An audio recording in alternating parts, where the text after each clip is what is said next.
En el presente video se hablará sobre los impactos de la pandemia 2020 en el sistema internacional y los negocios internacionales y de cómo se reconfigura el mundo a partir de la pandemia. Este trabajo fue realizado por Laura Daniela Rincón, Eric Javier Fernández y yo, Natalia Caldera. Entonces, en aras de darle continuación a este video, se analizará la problemática e impactos causados por la pandemia del COVID-19, teniendo en cuenta los organismos internacionales, en este caso las Naciones Unidas y la Organización Mundial de la Salud, partícipes en la respuesta a esta emergencia sanitaria.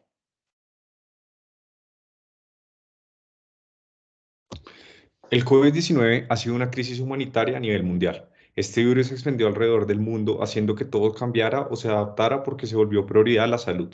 Además, el colapso que tuvieron todos los sistemas de salud con el afán de salvar las vidas.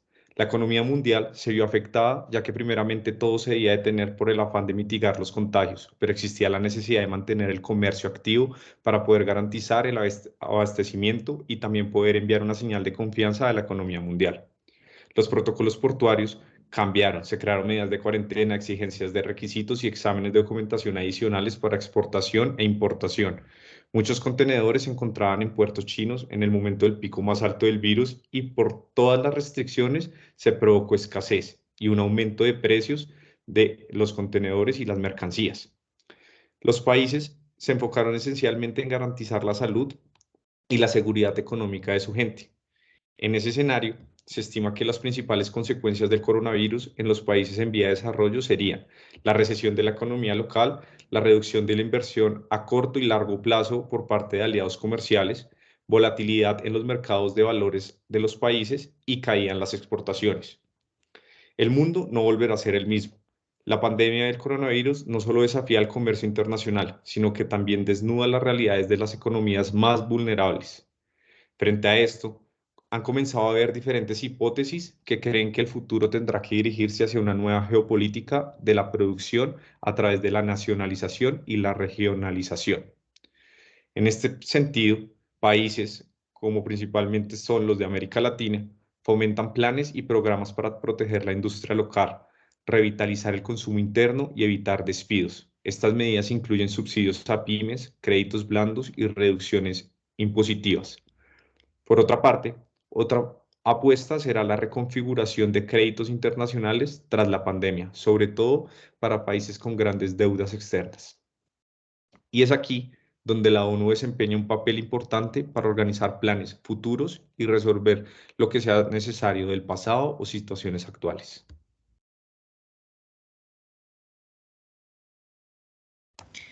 Bueno, también una de las afectaciones o de las consecuencias que tuvo la pandemia en el mundo en el que estamos hoy en día, digamos que independientemente de la teoría internacional con la que queramos evaluar la coyuntura, lo cierto es que estamos en una realidad internacional que está de alguna u otra forma sometida a volatilidad en realidad y a nuevos actores en nuestra vida y en todas las áreas que son impuestos. Entonces, por ejemplo, una consecuencia grave y un ejemplo de las cosas que ocurrieron en la pandemia fue, por ejemplo, la desinformación, desórdenes civiles inducidos, todas las coacciones económicas de países débiles, las confrontaciones localizadas que hubieron entre grupos sociales y también digamos que hubieron como escenarios donde dominaban todas las operaciones psicológicas, sobre todo de carácter global. Digamos que podríamos decir que las armas de comunicación masiva no permitían como tener un panorama claro de lo que estaba sucediendo y hubo mucha censura, por ejemplo, y como lo ven ahí en la diapositiva, respecto a los medios de comunicación, esta es una información muy importante porque apenas una docena de compañías reúnen el 80% de la producción mediática, pero solo en Europa los grupos mediáticos como los que ustedes ven ahí son los cuatro primeros grupos de referencia en 19 naciones continentales. Si quieres pasar a la siguiente, por favor. Aparte de esto, la Agenda 2030, que está muy relacionada con la ONU, tuvo como mayor apertura durante, digamos que, la pandemia.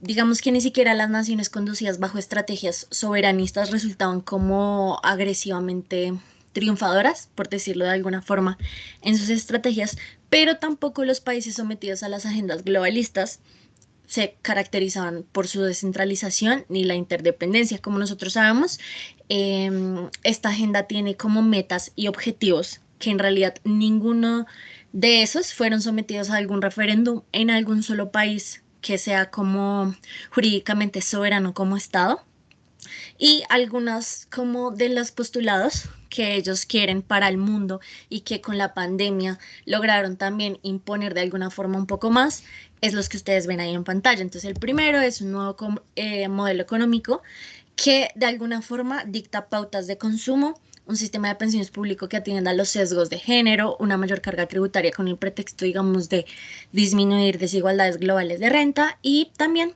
el mejoramiento de la calidad del espacio democrático a través de reformas políticas paritarias. Si quieres seguir, la siguiente diapositiva.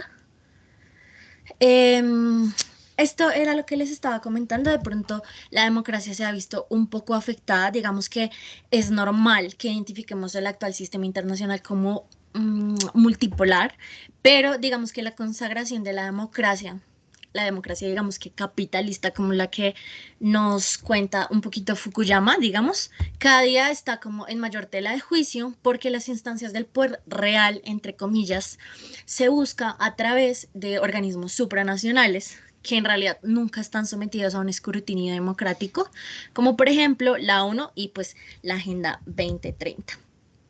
Si quieres seguir en la siguiente diapositiva. Listo. Ahora bien, vamos a evaluar cuál fue el rol de Naciones Unidas en toda esta coyuntura que nos acaban de explicar. La respuesta de la ONU sobre el COVID-19 se ve desde la instauración de Naciones Unidas. La salud pública ha estado como a cargo de esta entidad. Sin embargo, en el año 1948, dentro de la misma entidad de la ONU se fundó la Organización Mundial de la Salud. En su constitución se detallan con precisión sus objetivos, sus funciones, y las cuales serán trabajadas en conjunto con Naciones Unidas desde ese momento. Entonces, en la página oficial de Naciones Unidas señalan este apartado bien importante, me permito leer, y dice: al inicio se decidió que las principales prioridades de la OMS serían la malaria, la salud de la mujer y el niño, la tuberculosis, las enfermedades venéreas, la nutrición y la contaminación ambiental. Muchos de ellos permanecen en la agenda de la OMS hoy, además de enfermedades relativamente nuevas como el VIH, el SIDA, la diabetes, el cáncer y enfermedades emergentes como el SARS, el ébola y el virus Zika. La OMS encabeza la respuesta internacional de la pandemia de la enfermedad por coronavirus, en este caso COVID-19. A partir de su fundación, la ONU permitió que la Organización Mundial de la Salud tomara responsabilidades sobre las enfermedades de clasificación internacional como las que acabo de mencionar. Esto quiere decir que como institución central, la salud pública es prioridad de la OMS. Sin embargo, en aras de mencionar y entender este ente intergubernamental que es Naciones Unidas, se hablan aquí los componentes críticos que dieron respuesta desde Naciones Unidas al COVID-19. Naciones Unidas creó 3 principales planes o proyectos, los cuales fueron como el objetivo para ellos para poder solucionar el COVID-19. Entonces, en primer lugar se encuentra el Plan Estratégico de Preparación y Respuesta, con el fin de abordar las necesidades de salud inmediatas. En segundo lugar, está el Plan Global de Respuesta Humanitaria para mitigar los impactos de 50 países más vulnerables. Y en tercer lugar, está el Marco de las Naciones Unidas para la Respuesta Socioeconómica Inmediata para lograr una recuperación rápida. Entonces, en este primero, el plan fue elaborado por la OMS y sus socios establecieron la prioridad para la respuesta sanitaria mundial. Este plan describe como las medidas que deben tomar en salud pública todos los países, lo que se debe implementar internamente y cómo se deben preparar para responder al COVID-19. Este plan estratégico se financió y se sigue financiando a través de presupuestos gubernamentales como el Fondo Central de Respuesta a Emergencias, de las Naciones Unidas y el Fondo de Respuesta Solidaria de la OMS. Este está tanto para las empresas, está abierto para las empresas y particulares. En segunda instancia está el proyecto o el Plan Global de la Respuesta Humanitaria.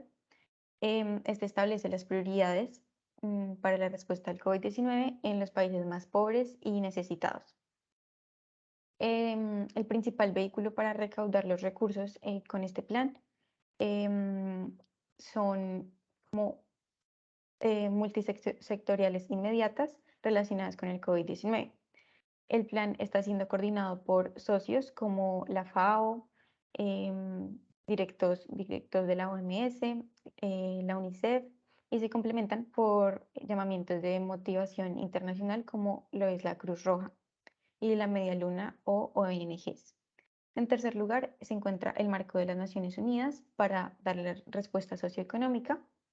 Este marco está guiado por acciones del sistema de las Naciones Unidas desde los primeros 12 meses a 18 meses para ayudar a recuperar económicamente y socialmente a los países de ingresos medios y bajos. Si bien una proporción significativa de la cartera de programas del desarrollo sostenible se encuentra en alrededor de 17.000 millones de pesos, todas las entidades de la ONU se ajustó para darle respuesta al COVID-19.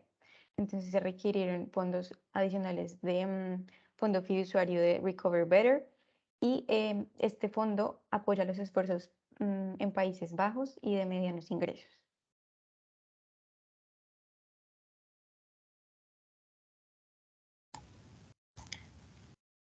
Listo, entonces pues vamos con las conclusiones. Si quieren, voy a empezar yo. Creo que es muy importante analizar a la luz de lo que sucedió en la pandemia, cómo organizaciones supranacionales como la ONU tienen la potestad de tomar alguna acción frente a todas las consecuencias que vimos, como por ejemplo que se cayó la democracia, que se cayó la economía, que la tecnología incluso tuvo un aumento como en las ventajas de su uso, e incluso de pronto nos podemos dirigir hacia un mundo en donde las tecnologías puedan reemplazar el hombre, etcétera. Es importante que organizaciones como estas puedan actuar en favor al ser humano como tal y no en favor a los propios beneficios que tenga la organización como tal. Entonces, creo que es muy importante ser críticos frente a eso y sobre todo organizaciones que a la final, como yo también lo mencioné en la parte del video, no tienen como ninguna supervisión ni tanta, no están sometidas como a un escrutinio público, ni siquiera sabemos por qué deciden lo que deciden o por qué hacen lo que hacen, sino que simplemente pasa y pasa a nivel global. Entonces me parece muy importante. En mi conclusión, digo que pues, esto generó una gran incertidumbre, sobre todo en países que están en vía de desarrollo. Entonces, los países tienen que pensar en una unión o por lo menos comenzar a bajar sus costos logísticos internos para así poder generar servicios de valor agregado y no depender de otras economías. No pensar solo en sí mismos, sino pensar en que somos un solo mundo y nos necesitamos de todos. Así es. Finalmente, las políticas de financiación que tomaron la ONU, en este caso, de la mano con la Organización Mundial de la Salud, fueron fundamentales como objeto para salvar vidas y proteger la sociedad. Sin embargo, considero personalmente que hace falta una disposición de los gobiernos para saber abordar dichas políticas y poder reconstruir un mundo que estaba bastante y está bastante golpeado por la pandemia. Esto sería todo por nuestro video. Aquí podemos ver las referencias usadas para investigar sobre el impacto de la pandemia. Muchas gracias. Gracias. Gracias.